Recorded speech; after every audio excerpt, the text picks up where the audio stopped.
Wow. Salamat po, Nanay Ching. Evelyn, anong talent? Sayaw na lang, Kuya Will. Sige, ito na po, si Miss Evelyn.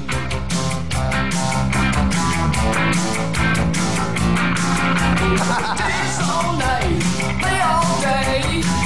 Don't let nothing get in the way. Dance all night, keep the beat. Don't you worry about to let me shake it up.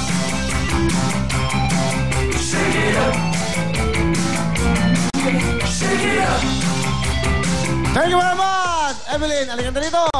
Ito, meron kang 5,000. Good luck sa'yo. Ito mga si Encila. Bate, Encila. Bumabati po ako ng magandang gabi po sa nanonood po ng Willing Willies. Sa lahat po ng mga relatives ko po sa Tagpos, sa Naay Cavite po.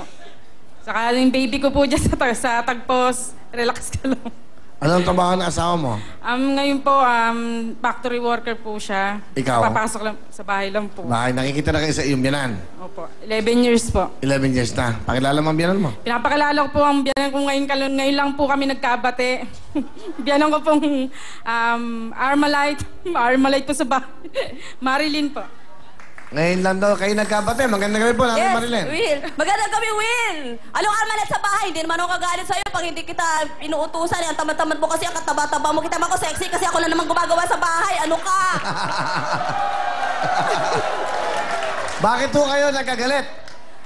Kasi Will, 11 years na sa amin yan. 10 taon ako nagdusa. Ngayong taon nang bumait yan. Kasi pang-anim na laisan niya sa bahay namin. Hiniwalayan niya yung anak ko. Tapos, pagbalik niya, nagkakagalit kami ang sama-sama ng mga sinasabi niya sa amin, pati mga magulang niya. Pero walang pasing tabi po, bumalik sa amin, buntis. Kaya parang hindi ho nagpaalam sa amin na babalik siya, hindi kami kinausap para po kaming tau-tauhan nung asawa ko sa amin. Umalis siya sa inyo ay buntis. O nung pangatlo po, lahat po nung anak niya kami ang sumusuporta. O ngayon, so bakit yung tinatanggap pa si... Kasi pinapahirap ko po kasi yung pagmamahal ko po sa mga apo ko. Kasi second year high school pa lang po yan, syota na yan ang anak ko, dinadala niya doon sa bahay namin, sa Taytay. Tapos hindi ako naniniwala syota niya. Tapos first year college, pa-enroll ko po yung anak ko, naghiwalay sila laban samantala. Nung kung kailan pa naka-enroll ng first year college, saka naman sinabing buntis pala siya. Ang ginawa ko, winidraw ko na lang yung tuition ng anak ko, kasi mga anak siya, wala kami pang gastos, pinangkasal namin, tapos nung anak, ako pang nagpabinyag, pinaprenatal ko pa siya, tapos yung mga gamot na binibigay ko sa kanya, hindi naman niya iniinom. Galit na galit ako, kaya po, tapos nagsabunutan kami niyan, Will, kasi lagi niya ako inaaway. Ako pang nakikisama sa kanya. Kaya tapos nung sinabutan ako, hinimatay ako, naririnig ko, sabi nung ano, hilutin mo si nanay, sabi niya mo siyang mamatay. Sabi sa akin. Sabi ganon. Oh, pero ngayon, Will, dati best of enemy kami, ngayon best of friend na po kami. Wow, ang ganda naman. Ano gusto niyo sabihin sa inyong manugang? Nak, alam mo, ang hirap-hirap na kasama ang anak, na kasama ang asawa sa bahay. Sa loob ng 10 taon, alam mo, tuwing nagagalit ka sa anak ko, naririnig ko kung paano mumura yung anak ko, inaaway mo. Nasaksaktan ako, ginuguhitan yung dibdib ko kasi anak ko yun eh. Kaya kumari lang sana, ayoko kayong kasama sa bahay, kaya lang naawa ko sa inyo, wala kayong pareho trabaho kasi hindi kayo nakapag-aral pareho. At naawa ko sa mga apo ko. Kaya tinitiis ko na lang, imbis na kayo ang magtiis sa akin, ako ang nagtitiis sa inyo.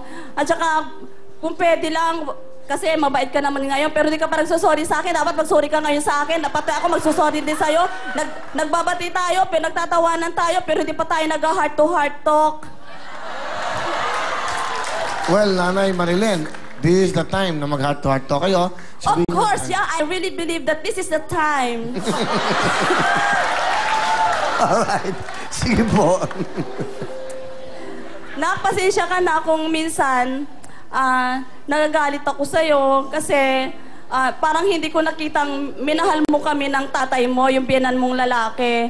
Akala nyo, hindi ko kayo mahal, pati yung tatay nyo, lalo na sa tatay nyo, kung hindi nyo alam kasi minsan kapag nagagalit kami sa inyo, inaalis nyo kaagad yung mga apo namin sa bahay. Kasi alam nyo, yun ang weakness namin, na kapag wala yung mga apo namin, para kaming namatayan ng asawa ko, kahit gabi magkatabi kami, umiiyak kami.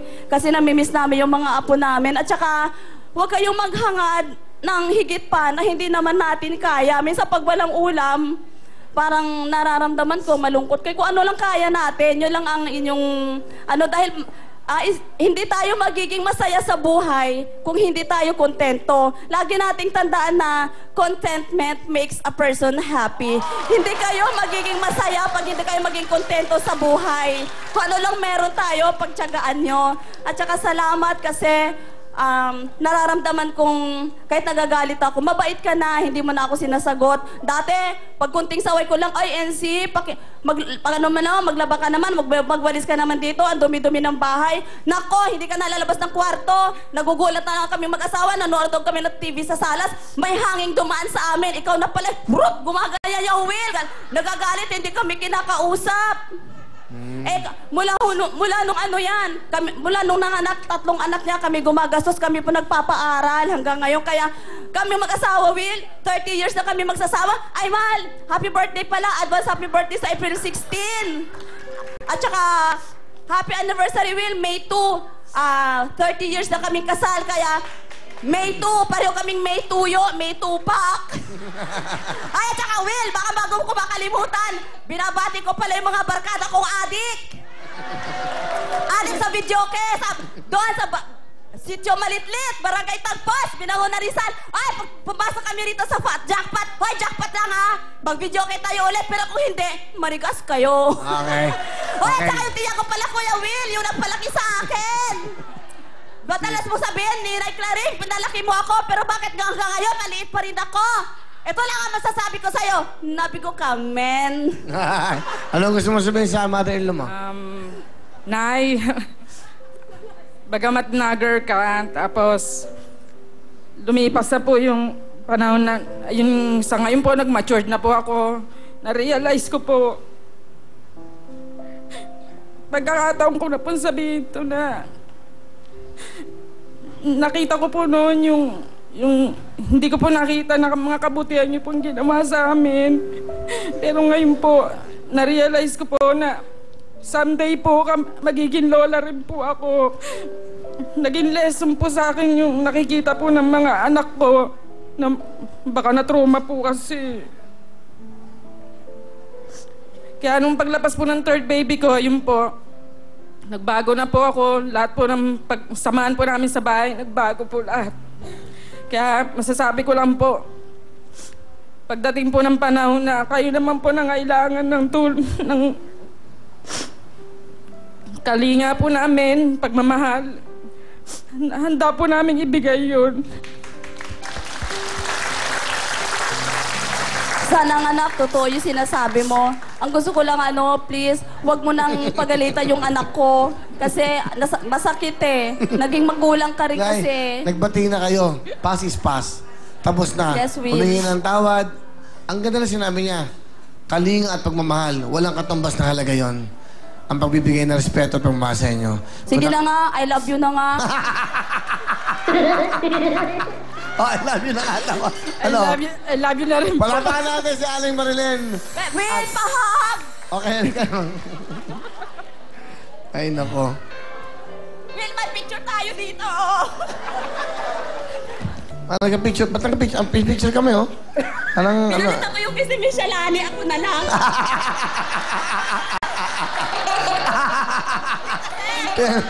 Kasi parang kahit minsan mag-flawless man lang ako.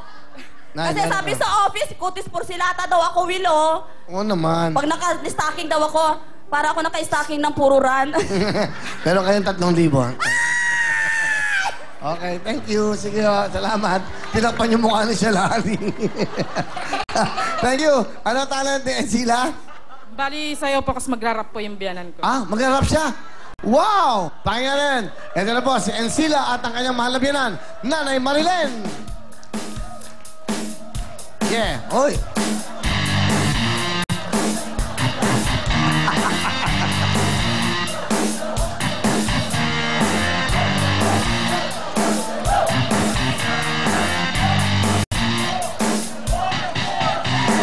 Guess what you know last night? Yo, it was the bells. I met a pretty girlie na taga-IS. Meron siyang mga sama for to make it sure. Isa lang ang aking napuna, lahat sila ay demure. At sa